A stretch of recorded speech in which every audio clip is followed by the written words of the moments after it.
கிறிஸ்துவுக்குள் பிரியமானவர்களே, கர்த்தராகிய இயேசு கிறிஸ்துவின் நாமத்தினால் உங்கள் அனைவருக்கும் என் அன்பின் வாழ்த்துதலை தெரியப்படுத்துகிறேன். இன்று நாம் வேதாகம துணுக்கு செய்தி என்ற நிகழ்ச்சி மூலியமாய் நான் உங்களை சந்திப்பதில் எனக்கு மிகுந்த மகிழ்ச்சி.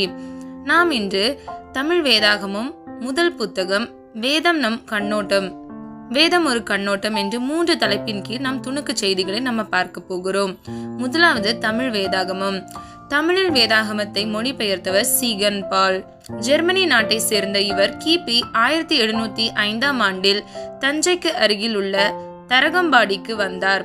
அதன் பின்பு 1708 ஆண்டு மொழிபெயர்க்க துவங்கி 1711 ஆண்டில் இந்த பணியை முடித்தார். இதன் பிரதிகள் இன்றளவும் வாத்திகன் நூலகத்தில் இருக்கிறது. இதன் பின்பு பழைய ஏற்பாட்டை மொழிபெயர்க்க துவங்கினார். அதனை முடிப்பதற்கு 1719 ஆண்டில் அவர் காலமாகி விடவே அவர் விட்டு சென்ற பணியை அவரது நண்பர் பெஞ்சமின் ஸ்கல்ஸ் என்பவர் தொடர்ந்தார். இவர்கள் பணி செய்த இந்த முழு வேதாகமம் 1728 வெளியிடப்பட்டது. ஹல்லேலூயா. இரண்டாவது முதல் புத்தகம். உலகில் முதலாக வேறு மொழியில் மொழிபெயர்க்கப்பட்ட புத்தகம் பரிசுத்த வேதாகமம் மட்டுமே. அது மட்டுமல்லாமல் உலகிலேயே அதிக மொழிகளில் மொழிபெயர்க்கப்பட்ட புத்தகமும் நமது வேதாகம்தான். ஹல்லேலூயா. இது சுமார் 1685 மொழிகளுக்கும் மேற்பட்ட மொழிகளில் மொழிபெயர்க்கப்பட்டுள்ளது. தவிரவும் புத்தகங்கள் உலகில் தோன்றியதில் இருந்து இன்று வரை மிக அதிகமான விற்பனையான இன்னும் விற்பனையாகும் ஒரே புத்தகம் பரிசுத்த வேதாகமம் தான்.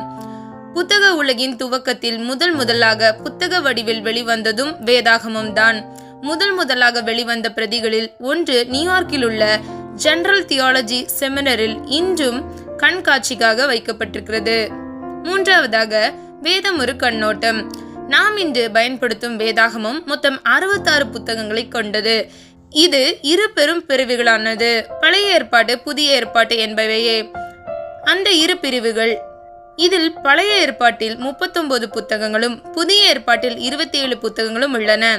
வேதாகம எழுதப்பட ஆன காலம் எவ்வளவு தெரியுமா? சுமார் 1200 வருடங்கள்.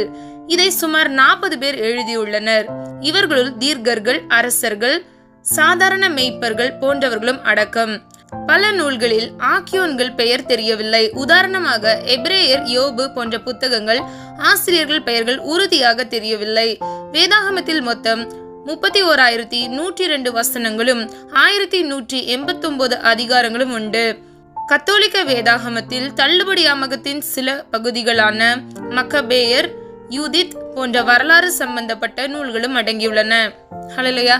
பிரியமானவர்களே, இன்று நாம் 3 காரியங்களை குறித்து பார்த்தோம். இது உங்களுக்கு பிரயோஜனமா இருக்கும் என்று நான் நம்புறேன். உங்களுக்கு இந்த காணொளி பிடிச்சிருந்துச்சு அப்படின்னா என்னோட சேனலை லைக் பண்ணுங்க, ஷேர் பண்ணுங்க மற்றும் சப்ஸ்கிரைப் பண்ணுங்க. God bless you.